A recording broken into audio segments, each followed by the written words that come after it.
Hello YouTube, it's your boy Nathan coming to you to do another recap video. Today we are talking 90 Day Fiancé before the 90 Days, Season 6, Episode 8, Misunderstood. So not much went down in this episode, so this video won't be too long, so we're just going to get right onto it. I'm a little tired, so this video won't be long. First couple I want to talk is Misha and Nicola. So Misha and Nicola, she's in Israel, and and everything. She wants Nicola to propose at the end of the trip, or else the relationship will be done. She mentioned that a couple weeks ago. So in this episode, they meet up with. They're still like basically touring the Holy Land, and they go to this like cathedral place, like where some place where Nicola likes, and they also meet up with some of Nicola's friends, his best friend, and his friend's wife and stuff and everything. And they got to meet Misha and everything. And while they were meeting, before they met, while they were meeting, Misha had picked up a random cat in the street and just like treated it like it was her like own. And Nicola was like, everywhere we go, like she picks up a cat and like pretends that she's the mom of the cat and stuff. It was just a little weird. So there was that. And so they started talking, and Misha had mentioned to the friends that Nicola hasn't told his family about her and stuff, and Nicola is just irritated at the fact she keeps always bringing that up and stuff. So anyway, later they go back to the hotel and change and everything, and Misha like pours her heart out and everything, and like just basically telling him how she feels and everything. And he, he's kind of drained at the moment because he's saying that Misha blames him for everything, and he thinks it's the other way around. Of course, the person's never gonna think they're wrong and stuff, but like Nicola is feeling that Misha's a little weird and a little out there. And Nicola and Misha's frustrated that Nicola is like hiding their relationship and everything. And so at what point do they matter at this point, basically? And Misha is saying that Nicola like brushes off all these serious conversations that they have all the time and everything. And I noticed that because he was just like, I'm gonna get a shower and go to bed. So he doesn't really like to have like the serious conversations, and he's frustrated because like Misha's more experienced in life than he is, because I do feel like he's been a little bit of a cult, basically, and he feels that Misha is like rubbing it in his face, basically, that how she's more experienced just in life, relationships, and everything than he is and stuff, and he doesn't like that. So I mean, I see his point with that. You don't need to like brag or always bring it up that someone is more experienced than you are. So yeah, but that was Misha and Nicola. Next couple I want to talk is Gina and Jasmine. So this episode, Gina and Jasmine, they decided to go to a therapist to discuss their problems. So they go to a therapist. Both sides poured out what's bothering them in the relationship. Jasmine is saying that she's not sexually satisfied in a relationship. Gina is frustrated because they fight a lot and everything. And then like Jasmine had said something extremely like really offensive, and I see why Gina feels the way he does. Gina had told the therapist that Jasmine does say some mean and hurtful things, and it makes me not have the desire to be with her. And then Jasmine gonna turn around and say like, Gina is the worst sex that I had in my life.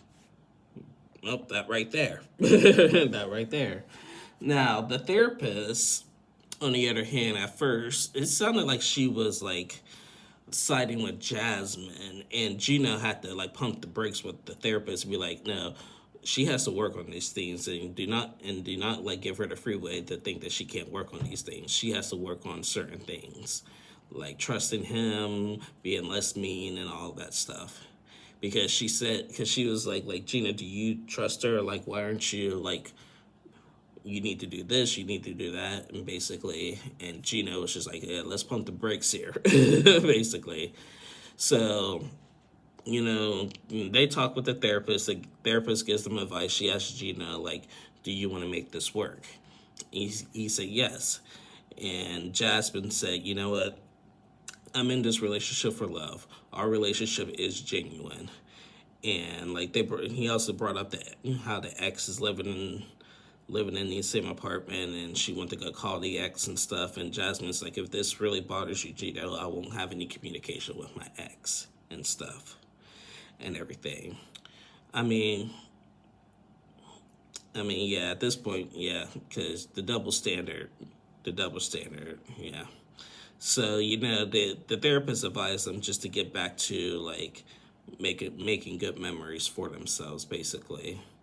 Because Jasmine's K1 visa is going to be approved anytime, so that she could come to America at any time, so, and marry Gina, so I don't know, we'll see how that goes. But yeah, that was Gina and Jasmine. Not much was done with them. Next couple I want to talk is Riley and Violet. So they only have one scene in this episode. So we left with that cliffhanger from last week when Riley called his friend or his family member, and the girl had questioned Violet why she didn't get out the app and stuff, and they all got defensive, everything. And so this episode, continuation of that, Violet answers the question, but she was so upset that that question was even asked, and she was frustrated with the girl and Riley. Like, why is she asking me these questions? Like, Riley was like, because I was here at your family's house and they were grilling with me with questions. And Violet was like, you come here though. And he was like, it doesn't matter. It doesn't matter. And so, like, she answered the question. She was like, I forgot my passport and stuff. And the girl was like, that's not an excuse and everything. And it just turned into a whole big, like, screaming match and everything. And it just led to Riley and Violet fighting and getting into a arguing, screaming match. And she was just like, I don't talk with you. And then I'm going to go and stuff. And Riley was just like, okay, beat it. Go. So he left. So she left.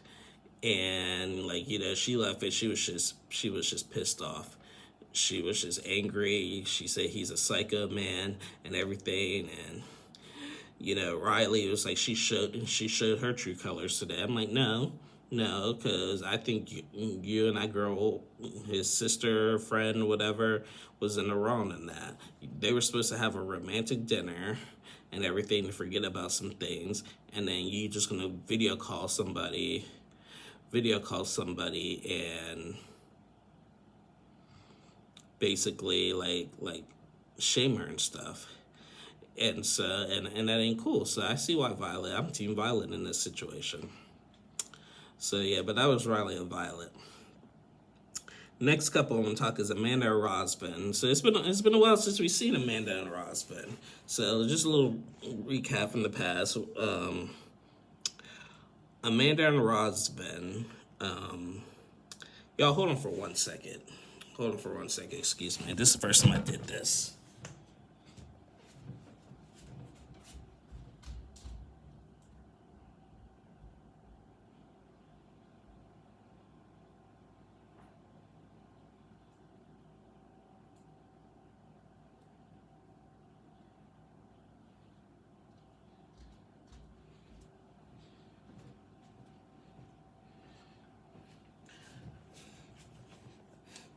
Okay, sorry about that, guys. But yeah, Amanda and Rosbin. So Amanda, remember, she lost her husband. She has 2 kids. She lost her husband not too long ago, actually. But she claimed that her husband told her she could move on. And so she found this guy in Romania named Rosbin, and she went to Romania to be with him. She's like really like questioning a lot of things and everything because he's like this big, like, sexy social media star or whatever. So in this episode, he asked Amanda, Rosman asked Amanda that, like, can they finally be intimate? Like, and she was just like, no, because she's having her, woman time in a month and stuff and everything. He was like, it's been 3 days and now we got to wait like a week. And she was like, well, what's wrong with that? And, he just thinks that if they do it, that, they could build a stronger bond and stuff and everything.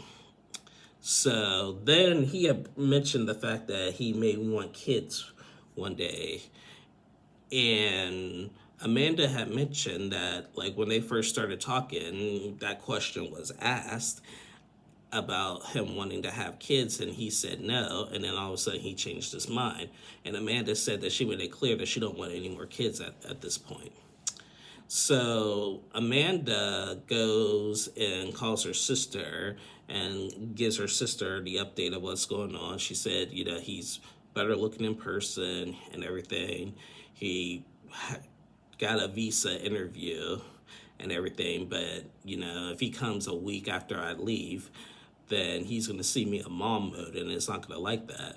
And the sister was like, yeah, it's not going to work like that because is this relationship real or anything? Is it coming to that point? And Amanda was like, well, that's why I'm here, to figure that out.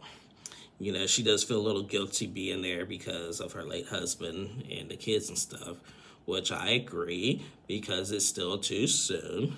I was just thinking while I was watching this episode with Amanda Rosman, I think Amanda just wanted her story to be told, but, and this is just my opinion, but her story, she's not the only one. She's not alone. There's a lot of widows. I know a lot of widows. My mom's a widow. She lost her husband 12 years ago, my stepfather. There's no, like, her story's not unique. Her story's not unique. She gets the sympathy, trying to get the sympathy card and stuff, as she should. But this decision to come to Romania not too long after your husband's death is, I'm fine with moving on. But just for this soon, like, it took my mom years to move on. And so, I mean, people, like, grieve differently. I get that. But I don't know. Amanda, I'm going to say it every week, shouldn't have gone there. That's just my opinion. But glad we got to see them again. It's been like 3 weeks since we last seen them and stuff. So yeah, that was Amanda and Rosman. Next couple I want to talk is David and Sheila. David and Sheila, oh, bless their hearts. Bless their hearts. So David and Sheila, as we know, David's deaf. Sheila's in the Philippines and everything. She knows a little bit of sign language, but not much. This episode is the episode where they decided to go meet Sheila's family and see Sheila's home. David hired an interpreter who's fluent in English and Tagalog and knows American Sign Language pretty well. The interpreter said that she learned sign language within a month, which was amazing. She did an amazing job. So they hired her. Sheila wasn't really thrilled about it because she was younger, she was pretty and stuff, and she got a little bit jealous and started crying because David asked her, "Are you married? Do you have kids?" Or like, and she said no and stuff. And Sheila was like, "Why are you asking these questions and stuff?" But this is what he wants to do, so let it be. But she brushed that off. They go to Sheila's house to meet the family. They met the dad, the mom, and Sheila's son. And remember, Sheila's house was hit with a typhoon not too long ago. And so she lives in the Philippines in the poverty type thing. Like, she is, like, where she stays at, like, she has to shower in the middle of the hallway and stuff on this hose. Her room where she sleeps is super small that her and David had to sleep at and stuff and everything. and it was just rough. David said that he sees why she was asking for money, because like he had never seen anything like that before. So they get to the house, they meet the parents and everything. The parents and the son gave David the cold shoulder, because, like, David even bought a gift for the son, and the son liked it, but they all gave him the cold shoulder because, like, he's deaf, and David even said, like, I don't think they've ever met a deaf person before. So they gave him the cold shoulder, and, like, Sheila really wants David to propose at the end of the trip too, but, like, family opinion really matters and stuff with that. So he was a little disappointed with that and stuff on how that went, and so they just went to bed after they told the interpreter, thank you for coming and everything. And yeah, it was just a little bit too much for them, I think. But David is a real nice guy. Like, he has not said anything that has been in question, and he really does like Sheila and stuff, and Sheila is very patient with him. So I do like them. So yeah, and judging by the previews of next week's episode, I'm kind of concerned, because the description says that they experienced a tragedy, and in the previews we saw Sheila like really like bawling. So I'm kind of curious, and I'm kind of scared to know what happened next week. So we'll just have to wait till next week to see. So I'm a little concerned about that. But anyway, that was David and Sheila. And last couple, this last couple, I ain't gonna lie, they are my favorite couple. They are my favorite couple. Statler and Dempsey. They're my favorite couple this season. It was David and Sheila, but now Statler and Dempsey, they're cute. They are cute. They're weird. They're both weird. They're awkward. It's been awkward and weird the whole time, but they're cute. Statler really likes Dempsey, and other people are gonna think she's weird and just not into it, but the Statler's growing on me from 2 weeks ago. So in this episode, like, they get back to the Statler's hotel and they exchange gifts. They both got gifts. They got these like custom made bugs. I guess they both like bugs. Yeah, Statler does like bugs. We seen that a couple weeks ago when we met her, and she got this. Dempsey had gotten these like bugs for her from Thailand and stuff, and Statler had gotten a bug for her as well. So they like bugs. Okay, cool. So they exchanged their gifts, and they go to bed, and they wake up. They mentioned they had their first kiss, and they said that it wasn't that great. It was just awkward. But as time progressed, they mentioned that they were intimate. And, Statler's she's a little, out there and stuff. And like, Dempsey has said that, she usually takes things slow. And Statler is more experienced when it comes to these kind of things. But she did cave in because she didn't want Statler to feel rejected and stuff. Which was nice. Which was nice of Dempsey to do that. But, Dempsey, stand your ground.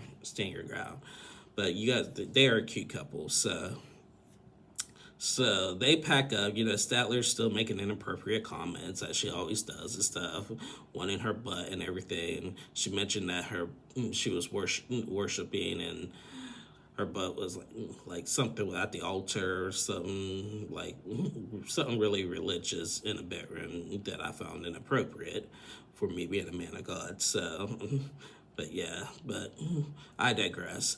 So they decided to go back to where Statler stays, and she got this like new house apartment or whatever, and it's really small. And remember, Statler wants to move to the UK if things go well with her and Dempsey. So Dempsey and Statler pack up. They go back to Dempsey's place. It was like a 2-hour drive, and they get there. They show her around, and it was super small. And there was no plumbing and stuff like done yet, but it was a nice place, but it was small. So they go there touring around. It's cool. Like, but Statler said that this is okay for the time being, but I can't be here long term. So they'll have to figure something out. So yeah, that was basically it for Statler and Dempsey. But I think they're a cute couple. They're, like as I said, they're weird, but I like them so far. They're smiling. They're quirky. They're you know I think that's what we need at this point in the season, because at this point ain't nobody ain't nobody being happily ever after at the moment. So yeah. Anyway, guys, that's the end of my review. We did not see Tyree and Carmela, and we did not see Christian and Cleo. I do have like a spoiler alert. So I was on TLC's like scheduling website and trying to see like what descriptions are for upcoming episodes before the 90 days and stuff. And it seems like that Tyree does meet the girl in the pictures in future episodes. I forget when it said that it will happen, but it looks like Tyree, he's determined to meet the real Carmela. So I think in future episodes, Tyree is going to meet the real Carmela. So we'll have to wait and see on that. And anyway, guys, and I also have some breaking news. Next week, for before the 90 days, I'm going to attempt, and y'all pray for me, I'm going to be doing my first live recap. I'm going to do it next Monday after I get off work. Like, I'm going to do it like right before The Other Way comes. We're going to have our first live video. And I'm looking forward to all of y'all tuning in to join. I got to check my iPad to see if I had the storage, and to check, like, the last time I had tried to do it, there was like a volume issue on my iPad where I filmed these. So I'm gonna have to get that straightened out, excuse me. And if I get that straightened out next Monday, when we recap next week's episode before the 90 days, I will be doing my first live recap video. Now, I'm only going to do it 2 times this season, next week and 1 episode after that. Then I'm going to go back to the, pre-recorded. But make sure you guys watch that. Go ahead and make sure y'all tip me as well. Subscribe. Keep on liking, subscribe, comments. Disrespectful comments will not be tolerated. You will be blocked. You will be removed. No disrespectful comments. You're allowed to comment about the episode, but you could, if you're angry about the episode, you could share your anger about the episode, but do it in a respectful way. I don't do trolls. I don't troll myself. We're not doing that on this Nathan Temp 2 page. So, but I'm looking forward to seeing you guys in the chat next week, so be sure to watch. Anyway, guys, thank you guys for watching. Please like and subscribe. I'll be back on tomorrow, Tuesday, to recap The Other Way, and I'll see y'all soon. Have a great day.